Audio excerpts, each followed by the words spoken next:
And begin. My name is Sydney Yeager. I'm the Senior Public Programs Producer here at the Museum of Jewish Heritage, a living memorial to the Holocaust. Thank you so much for joining us this evening for this talk about Long Island Compromise. We're very excited to see you all here. I hope if you didn't have a chance today that you will come back and see the various exhibitions here at the museum, including Courage to Act, Rescue in Denmark, and Speaking Up, which opened very recently. So if you haven't had a chance to see those, please do come back. This event is the kickoff for the New York Jewish Book Festival, which will be continuing this Sunday. So we hope you will also join us there as well. So I know you all are not here to see me, so I'm going to introduce our very distinguished speakers for this evening. Taffy Brodesser-Akner is a staff writer for the New York Times Magazine and the New York Times bestselling author of Fleischman is in Trouble, which has been translated into more than a dozen languages. She's also the creator and executive producer of its Emmy-nominated limited series adaptation for FX. Long Island Compromise is her second novel. Meg Wolitzer is the New York Times bestselling author of The Interestings, The Uncoupling, The 10-Year Nap, The Female Persuasion, The Position, The Wife, and Sleepwalking. She's also the author of the young adult novel Belzar.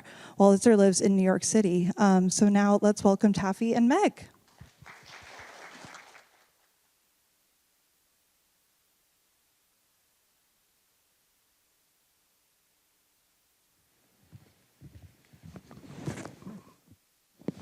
I like seeing our faces up there. Yeah, the lighting up there. Yeah, really good. Worked Hi, very hard everybody. on that. Thanks for coming out. Hi. And thank you to the museum, Yes. this wonderful place, for hosting us. Yes, happy to be here. Very happy to be Very here. happy to be here. So, Taffy, we're both from Long Island, so I have to ask you the really important question. Yeah. What exit? Thank you for asking. The only It's question. 50. 43. Yeah, I know. You were closer I'm a lot to the older action. than you, but we were 7 exits apart We were 7X that whole time. the whole time. That whole time. I know. We could have Little did we know. known each other. I know. Well, listen, I'm very, very excited to be here talking about your wonderful novel. Thank you. Which you read in its infancy. I did. Many German is a saint. Taffy would send me sections. It was like Zola. It was incredible. It's like Zola, except Just like there's Zola. no way that's how Zola went. Well, it was. Anyway. I was honored, and I am honored to be here. So this is going to be like one of our long text threads, except it's going to be spoken and in public. Other than that, exactly the same. Yeah. Would you agree? I think we've been talking about novels as long as we've been friends, and to me, it's a topic that never gets old. And I think we're both on a kind of ongoing quest every time we write a book to understand what a novel really is and what a novel wants to be and how to write it. And it changes every time, right? Is that your... I've only done it twice. You've done it more times. But what is so interesting to me is there is one of the characters in Long Island Compromise, Jenny, briefly is a linguistics major, and she learns the phrase semantic evacuation, which is the phenomenon when you look at a word for too long and it sort of falls apart and you can't understand how like B-O-A-T, Boat, like what could that possibly mean? And I feel like what happens when you're writing a novel is you're staring at something so up close that you can't remember what the gestalt of it is, or why people want it, or what they might want from it, or how you could entertain them, or what purpose. Like, I feel like I have had real sort of nightmare breakdowny thoughts around writing a novel. Have you?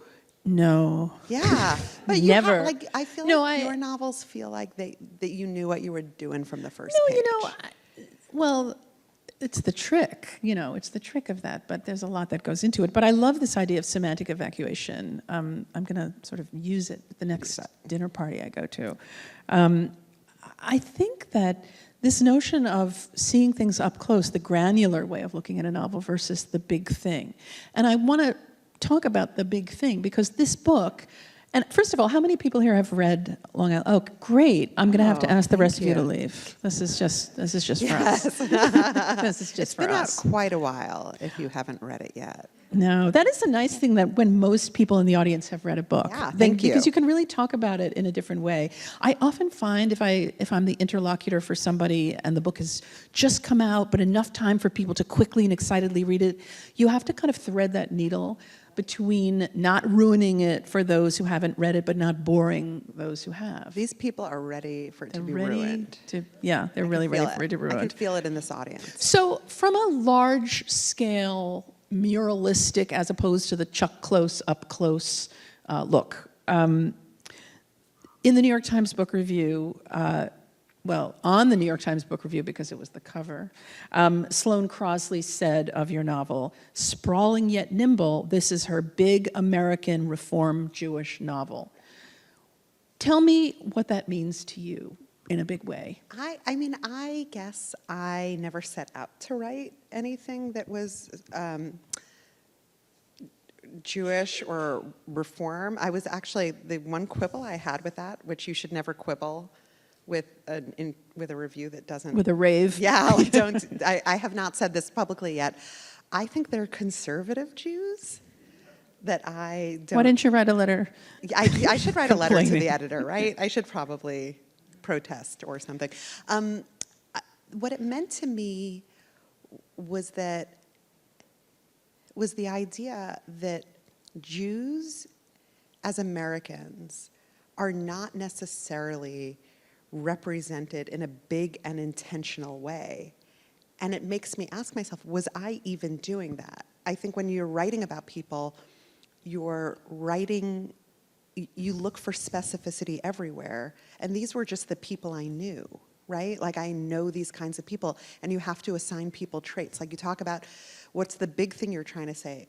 The panic attack comes when you're up against them and they need to look like something, they need to say things, and there's all this negative space that you're allowed to leave, but most of the time you have to actually create somebody who could stand on two legs and have a conversation, and that if you are very lucky, by page 100, you know what they would say to any question. Right. It's like that creative writing exercise that people do with their students. You know, what beetle would this person be? What? Oh, you don't know about this? No. Yeah, it's the... I think you do have an MFA. I don't. Did they do this in MFA school? No, I don't have an MFA. I don't know. I've done it with my friends. What beetle? Well, just like, that thing, like you what mean musical John Paul instrument. George? I was What do you like, mean, like an we're supposed to insect? know the genus of insects? Yes. In order? The long-haired, larval, Yeah. spotted... I yeah, really, sorry. I wish you had clarified. No. Okay. I still think that's a hard exercise. It is a hard exercise. Did they but- have so many distinguishing features about them? Well, the thing about characters, and I don't know if you feel differently than I do, this is a particular point. I've never seen the face of one of my characters. Have Me you? neither. I don't We've know never what had this their face is. conversation, no. That's why when people ask who you Would play cast, them? who would play them, Yeah, you have no. really no idea. But the minute someone plays them, then they become them. it's like, forget it, it's ruined. over. It's Yeah. like a baby bird being touched by human hands, can't go back into the nest.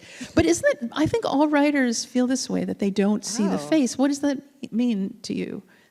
I don't know what it means to me. I don't know if it, like, I know that you're just as lucky as, you're so lucky at what the reader does with the little information you give them.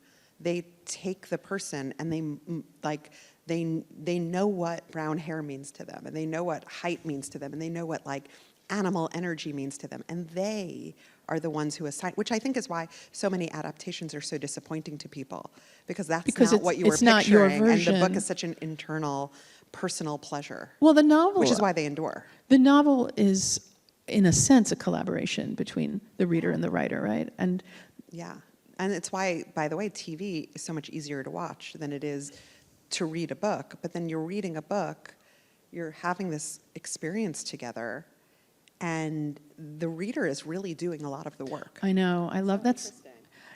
And we have to fight the only TV Yeah. feeling, you know? I mean, the Sopranos... That was the problem. Remember, we were talking about this during the pandemic. like we were both listless, and my question was, I don't understand why anybody would read if there's so much good television. Like I could no longer remember why you would read. And that's a terrible question when you have a book contract and It really a deadline. is. Well, also, if some of you, maybe my age, would remember, do you remember back, like, okay, so I'm going to go back before this, but like when The Sopranos was on the air, it had a kind of novelistic feel, and every week it was like reading another chapter. But prior to that, if there was like an Ann Beattie story in the New Yorker, people would all talk about it. It had that, does anybody remember that? Like stories in the New Yorker. Right, good, some shaking head. So I did not, can I go on the record and say tonight that I did not find The Sopranos novelistic? I found it to be like a good television show. No, but I didn't. Like, I didn't think it was, like, I thought it was doing something that television hadn't done, but that we didn't have a word for yet. Now, we don't talk about that as television anymore, as a novel. What I mean by novelistic, I think, and it was the first show of its kind that I had seen, is it took its time, and it was very focused on characters. Right. And that's all I really mean, which leads me to, I have a question for you about characters. So, Sloane Crossley also calls your book a satire. And I was curious about what that means to you, because the characters feel very real rather than representative. Right. I did not. I don't know if I think it's a satire. It didn't feel like a satire to me. But again, if someone is saying good things about your book, you're just supposed to shut up. Okay, all right. I just wanted to make sure. I didn't you know. Just shut up. I think she's referring to the tone. There's like a bite. There's a bite to your book. There's a bite, and that's what that. What I'll meant. say about that is, I'll say I have been thinking a lot about Tom Wolfe lately. Yeah. Another journalist turned novelist. I just wrote the introduction to the 40th anniversary edition of Bonfire of the Vanities. 40 years. That's Yeah, crazy. it's been 40 years, and. Michael Wolff. Wait, no, not Michael Wolff. Michael, the sports writer, not sports writer. Mike Lupica? No. It's like Moneyball. He wrote Oh, yeah, Michael Lewis. Michael Lewis. Thank you. Michael Lewis said that when he was like 10 years old and reading Tom Wolfe for the first time, he realized for the first time in reading, someone is writing this. Like someone wrote this. This isn't just a story that's being transmitted. Somebody sat and typed it. And I guess that is something that speaks to me. Like the bite that you're talking about is that I feel that you should always say things in a way that sounds like you would have said them. That's right. And I guess that's how I talk. Well, there's a great line in an essay by Zadie Smith called Fail Better that I just love it. And she says, when I write, I'm trying to express my way of being in the world. Oh, yeah. And I think that when novels go awry, it's because the person isn't doing that. Right. They're trying to write a novel. Right, writerly. And yeah. They're not doing the thing where it's like, here is the story I want to tell you. Now, your book really became, part of the cultural conversation, I would say. And what kind of criticism have you gotten? I've gotten a lot of criticism. I've gotten a lot of really nice, again, like... Oh, I mean, it's been raves. The only reason I ask you this is I'm curious, has it been, It's been interesting. It's been a lot of people talk about the anxiety of reading the book, of how much anxiety they feel when they're reading the book. At first, it was people close to me, and I felt that was something that I had, like, that they were...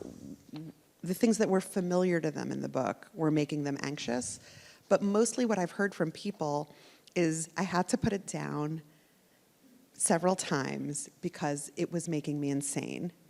Which, okay, sure. I mean, I love a book that kind of absorbs you. I've gotten a lot of questions about its Jewishness, about just last night, I was at an event for WNYC, and a couple of women asked if I agreed that my book was anti-Semitic. And I said, I don't agree that my book is anti-Semitic. I myself am a Semite, and I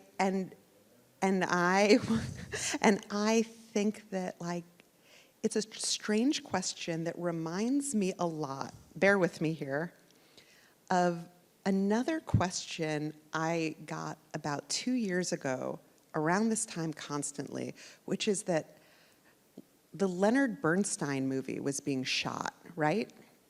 And Bradley Cooper was walking around with a prosthetic nose.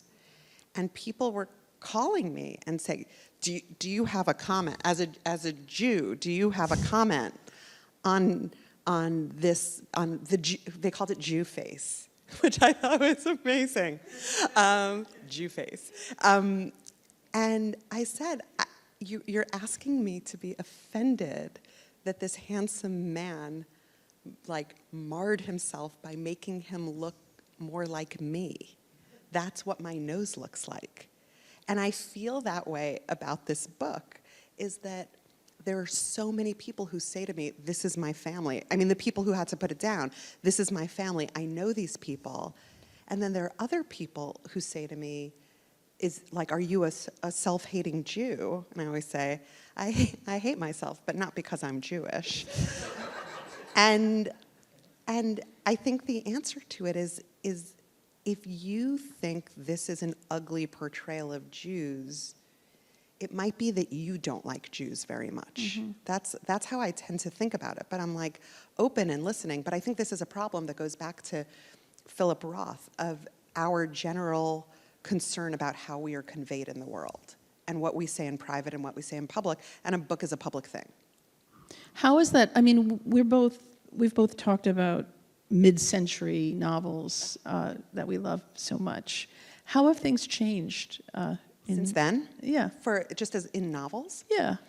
I feel like I'll say that one of the strange criticisms I got from a lot of male reviewers, to go back to that other question and combine it with this, was that this book, which is the kind of book I grew up loving to read, right? The Corrections or American Pastoral. A big sprawling, multi-generational family novel that's about the world and this moment in the world, and that I was bucking trends, and I didn't understand what that meant. And my editor said, well, normally what a woman writes lately is autofiction, the sort of veiled story of my life or of a crisis I'm having. And I thought that was really interesting, that maybe I was not a sophisticated enough writer to understand that that people have an expectation and that there are trends in literature. But to fulfill the expectation, is that what being an artist should do? I don't wish I had done it that way. And also, it was interesting to me that it was mostly men that to take up the cause of sort of the American dream or the Jewish American dream or the disappearance of the middle class was a swing that only men were allowed to take. Was surprising to me. I mean, I just listened to it. The book did well. I don't have a gripe with how it was received. So when I see those things stood out to me, as I write book reviews too, it would never occur to me that writing a multi-generational novel was controversial in this day and age. Right. So when you began it, I did an event with my friend Elizabeth Stroud, and she said, and this was about character, and she said that when she began writing Olive Kitteridge, all she knew was that she saw a woman standing by a picnic table. I can no sooner imagine writing that way than, I found that amazing to me. Wow. That's such a wonderful and open way to write. How do you remember the sort of catalyzing moment? I was on a work trip in Russia for 12 days, and I was really upset that I was on this work trip. I was on this work trip because I was writing for a sports magazine, which was a great way to make money quickly, because sports magazines don't employ women, so they don't have a mechanism for underpaying women. Oh. So you end up making a lot of money when you write so I needed a bunch of money in order to to move. What we wanted to do was move from this nightmare apartment we were in. And we needed a bunch of money at first, all of the things. And I had to make this money quickly, so I went to Russia. I looked for a sports story, and of course, all of the big sports stories are always taken. So I decided to look into the world of synchronized swimming. Who doesn't? I know. Obviously, nobody is covering synchronized swimming, and I found Sally Rooney's doing it now. Who is? Sally Rooney. Yeah, no. I bet. The U.S.'s only male synchronized swimmer was competing in the World Championships to be considered for an all-female sport in the Olympics. And I was like, I'm there. And I went to Russia, and I was really sad that I was away from my very small children for that long. And the thing that came to me was the area where my father grew up, Great Neck. My aunt grew up. My aunt's here, too. And these huge houses filled with these families that did not understand what it meant to have survival breathing down your neck. I don't have an image beyond that, just of a sort of ease of life in a suburb, and I could smell the suburb, and I could see how pretty it was and how easy it was to live there. And that's where I went from. You gave an interview on NPR, and you said, I wanted to write a book about money. I was writing a book about a generic family with money because I was grappling with the question of what money does to you. And you were talking about how you needed money. So, yeah. Right. Does growing up with money and security make you kind of useless? And does growing up without it make you into someone who knows in her heart that she could survive if she had to? And which is better? Yeah. So what did you learn writing the book? I learned that it is a question that eats itself. The book begins with a kidnapping, of course. And the kidnapping was just this wonderful vessel for the question of safety and money. So you start with this family that is so wealthy that they're safe, but then the patriarch of the family is kidnapped out of his driveway and held for ransom. So did the money make him safe, or did it put him in danger? But then, he's held for a few days, and then he's ransomed home. So the money saved him again, but he sort of changed forever. So which is it? Is the money good, or is the money bad? And I think I still don't know the answer to it. I know that I think probably being born with money seems nice. I worry that the people that it happened to don't know it. Oh, right. You also, you wrote a wonderful essay in the New York Times about the family that a different version of this happened to. Do you want to talk about that? Yeah. So I know someone who was kidnapped. I grew up. A friend of my father's from his childhood. I grew up knowing that he had been kidnapped. He was kidnapped the year before I was born. And it was just like a strange thing to know about someone. And I was always so curious about it. And I was always so curious about the way he was just like a functioning, normal guy. And as I went through life and had bad things happen to me, I would wonder why I could not be a functioning, normal person when Jack Teish, who was kidnapped and held in a closet for a week, was a functioning, normal guy. And that story is about spending time with him now as an adult and finding out that maybe he isn't, maybe you never are again, and the acceptance of that is the thing that makes you okay. It was a great piece, and Thank you. It's a great book. So, making characters, and we haven't even mentioned the name Fletcher, which is Fletcher's. the last name of the family. How did you come up with that name? Fletcher? Yeah. I never asked you this, actually. Was it because of the movie Fletch with Chevy Chase? It was because of the movie Fletch. Yeah. You're hearing it here first. Yeah. I love an assimilated Jewish name that was probably something with Flight. like who knows what it was in Russia. And then you get here and you're like, unacceptable, unacceptable. I was just talking to my uncle whose last name is Fields, and I said to my aunt, how could you not take that name? I would kill for a name like Fields. And he was like, well, it used to be, like, and it makes sense. And I love both the name I can't pronounce and the thing that someone decided it should be. So Fletcher was like a great one. So you mentioned Franzen earlier, I right? mention Franzen all the time. No. So the different characters in this book, and I was hoping that you could just maybe, for those who have read it and those who haven't, just give us a little thumbnail about Each of them. each Fletcher. Okay, so the Fletchers are, we know 3 generations of Fletchers when the book begins and ends. We know the grandmother Phyllis, who is a sort of hard-nosed, cynical survivor of a woman. She has 2 children, Carl and Marjorie. Marjorie is sort of, it is said of Marjorie, who has been engaged to 7 different men who try to scam her, who's joined 4 different cults. It is said that some people are born to be in a cult, and Marjorie is one of them.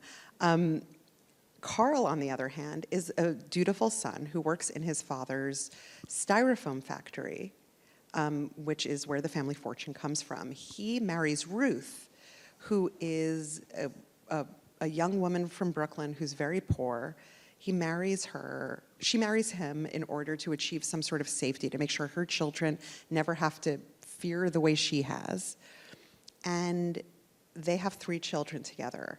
The oldest is Nathan, who grows up to be a land use lawyer. Does anyone know anything about land use? It is, by my clock, the most hilarious category of law. Did you know anything about it before? I have a lot of friends who are land use A lawyers. lot? A And lot? I do. More than one? Several.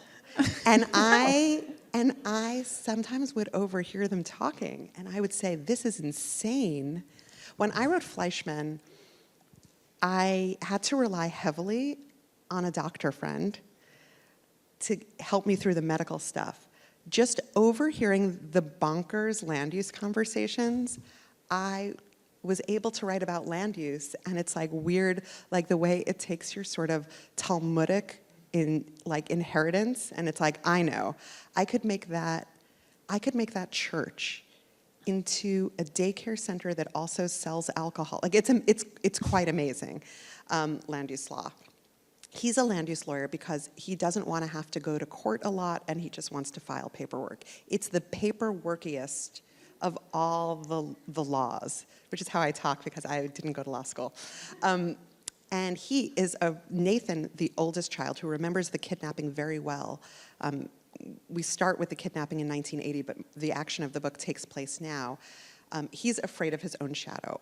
All he does is worry about where to invest his money and how much insurance he could buy. He buys all the insurances. He buys, life insurance, health insurance, extra health insurance, maritime insurance, even though he would never go on the water, bed bug insurance, my favorite insurance, which is the insurance for when all of your insurances go belly up. There's one of those. You could have an insurance for your insurances. And he has a wife who wants to do a renovation of their kitchen, and he's terrified of the chemicals it will unleash. And they have 2 children, about 2 sons in their bar mitzvah year. The next child is Beamer Fletcher. He was Bernard, but his sister couldn't pronounce his name. Beamer Fletcher is what my husband, who used to work at Variety, would have called a screenwriter with a bright future behind him. He wrote a couple of terrible sort of did not age well versions of a Die Hard. As a screenwriter in his 20s, all he does is write different versions of kidnappings. And when we meet him, he is on all fours in a Radisson near the airport with people he has hired to help him reenact his father's kidnapping, which is what he does every Tuesday at 9 a.m. And he is trying to, his struggle is the question of, is he actually talented, or is he just stymied by his money and circumstance.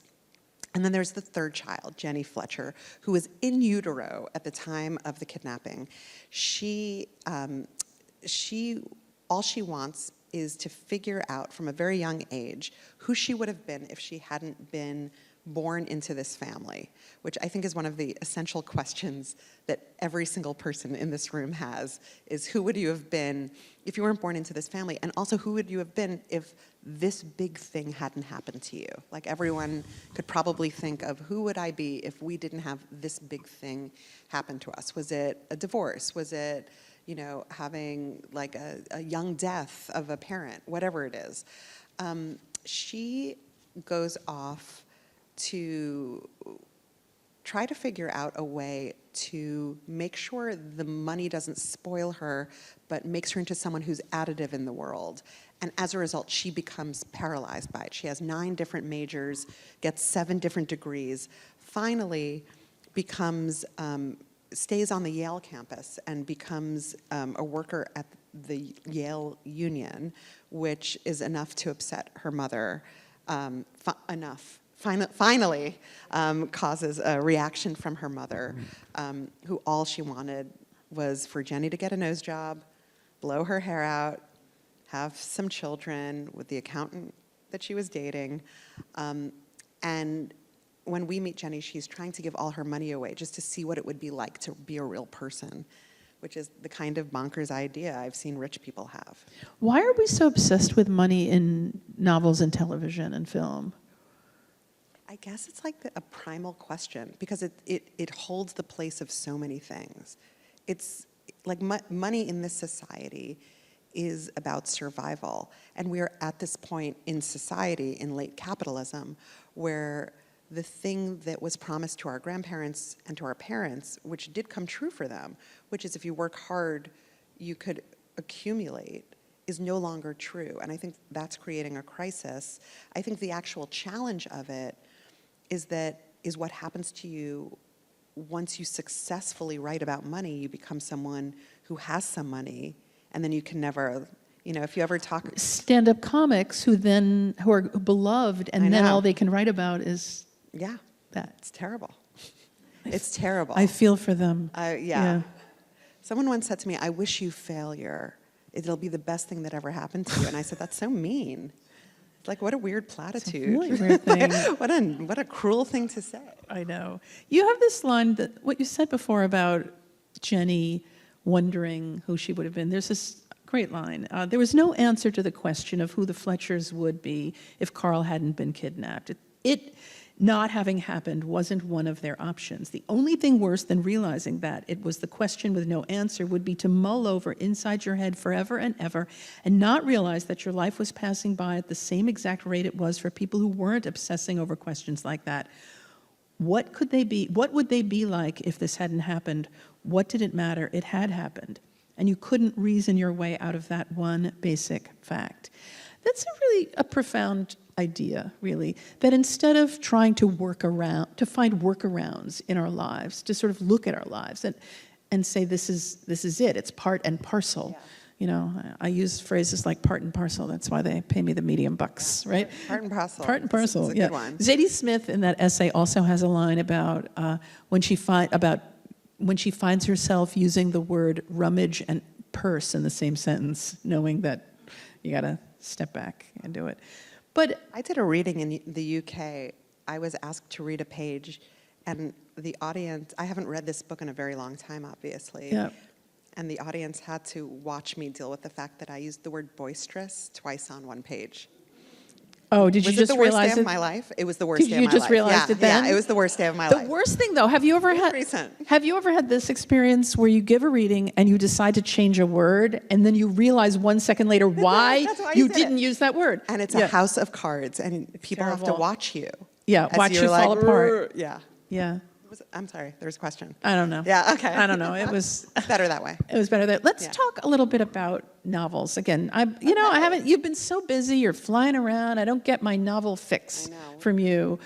We're living in really difficult moments where there's, so many terrible things going on, and we're filled with anxiety. Can the novel be useful? Wow, what a question. I guess I think if people keep reading them, yes. But when we read a novel, does the novel give you solace? Yes. And what kind? What, you're taking it back? I'm trying to think. I'm actually Yeah. having a moment where Yeah. instead of just like, I'm really thinking about that question. Yeah.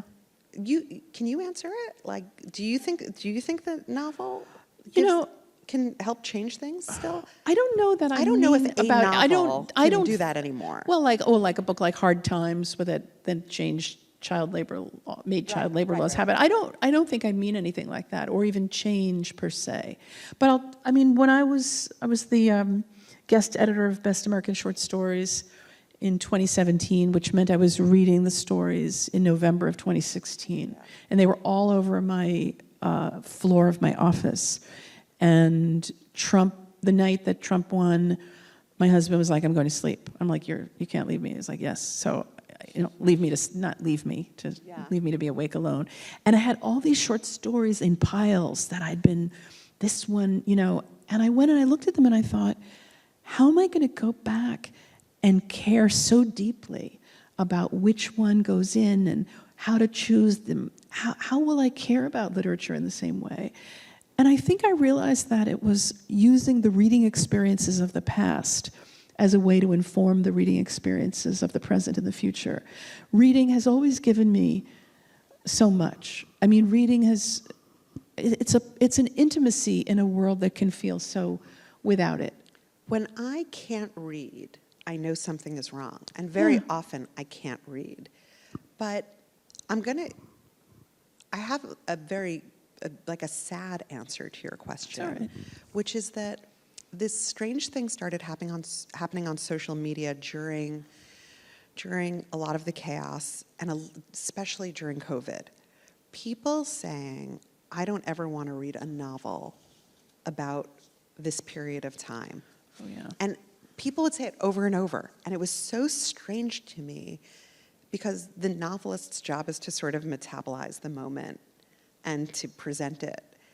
And what people were saying is, we are processing this in real time because we all believe we are novelists now, just because we're writing, because we are posting, because we are emailing, and because we are texting. And those things are the greatest threat to the novelist, because what if everyone realizes that you just do that longer and you have a novel? You'd write, like, what is a novel but a very long tweet text or message? text message? I know. A very long tweet.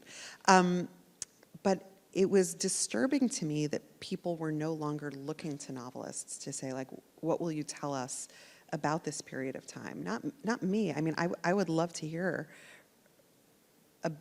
And even my book publicist says nobody will want to read. I want to write my next novel. I want it to be. See, this really is a conversation we would have, but we haven't had time to have. I want it to be a pandemic infidelity mystery novel. All of these people. Oh, you mean a PIM? What? What did you say? A PIM. Oh, yeah. It's already a genre. One of those. They teach them. They teach this. During the pandemic in New Jersey, where everybody sort of had a house and everyone, that's where we lived. My husband worked at the Star-Ledger, and everyone, what I found, like, talk about your semantic evacuation, the things slowed down so much that people were starting to look at their lives in too close a way, in a way that life is not meant to be looked at. And their boredom bred in them something. And by the end, the people who were not divorced were not, like, that is where our polyamory nightmare has come from.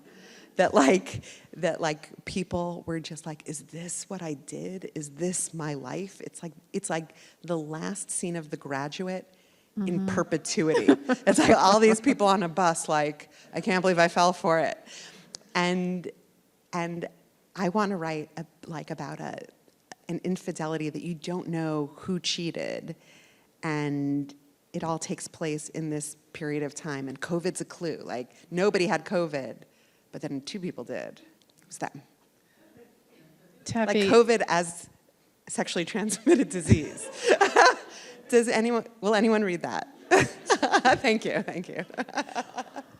Well, I'm thinking now about what you said about COVID, about the pandemic, and some of the best American novels are World War II novels.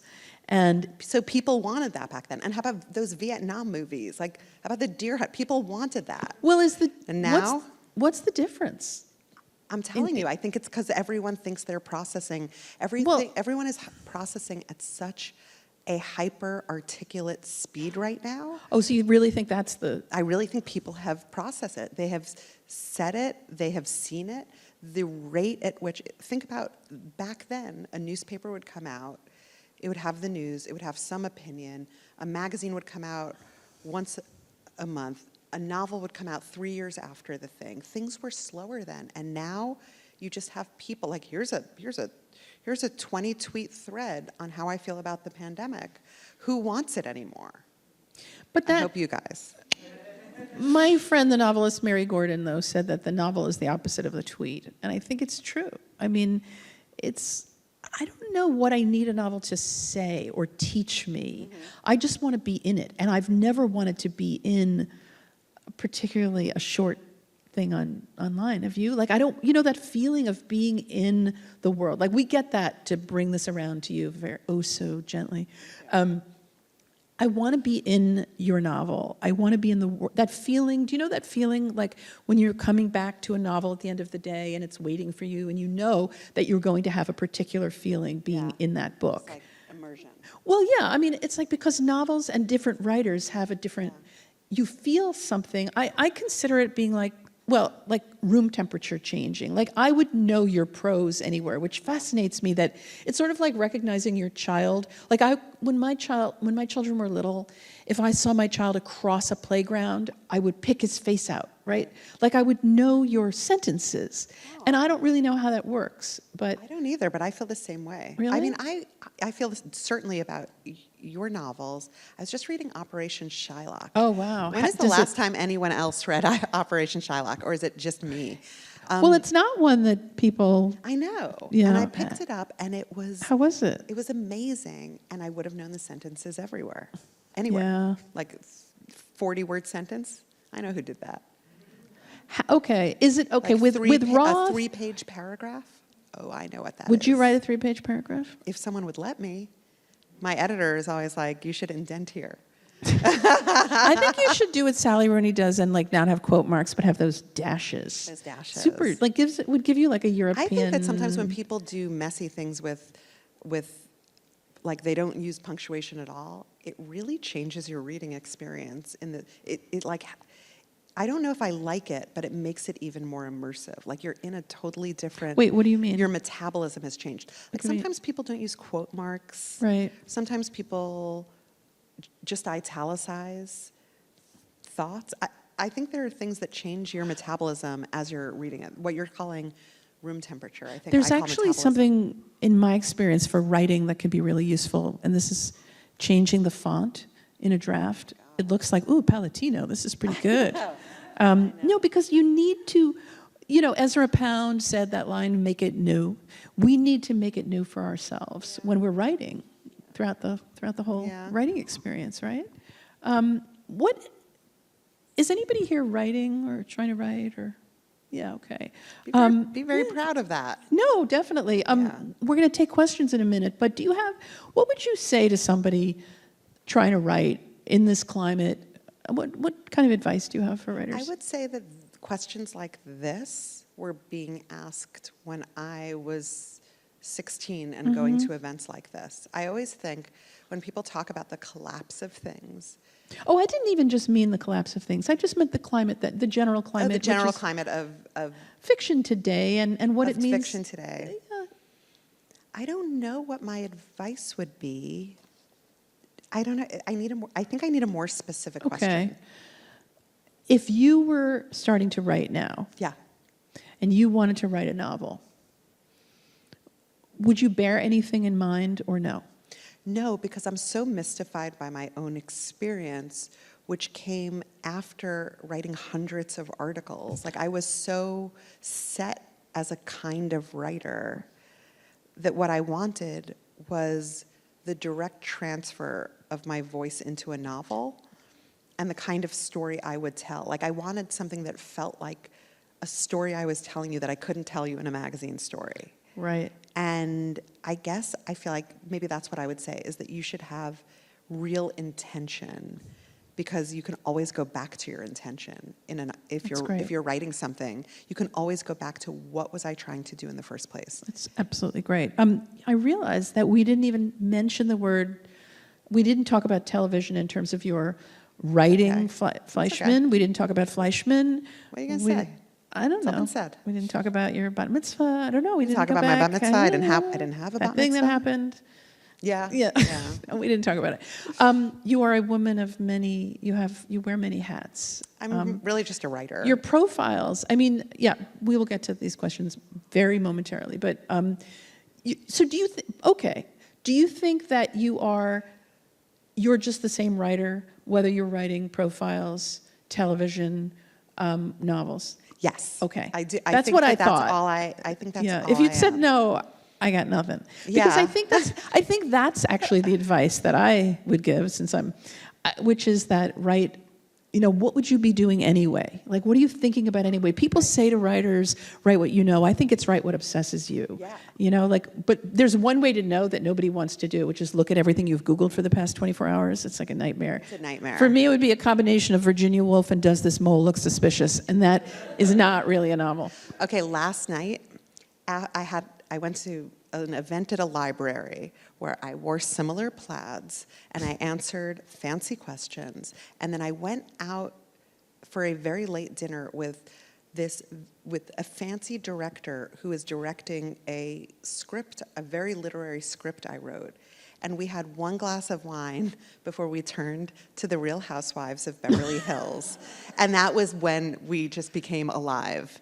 And this morning, we were texting each other, and we were so embarrassed, as if we had slept together. We were like, listen, about last night, I don't usually talk about, I don't really watch it. I mean, I just want you to know, I respect you.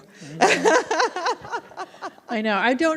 I personally can't think of any of those housewives' names, so I was going to use the New York one. You're too fancy. Say to them, I meant to say, name one. Dorit. Thank you, Peter. Dorit. There's an Israeli one. I meant to say Dorit. Dorit. I meant to say Proust, and I said Dorit. I didn't mean Dorit. I didn't mean Dorit. I meant Middlemarch. Yeah, right. Yeah. I always mean Middlemarch.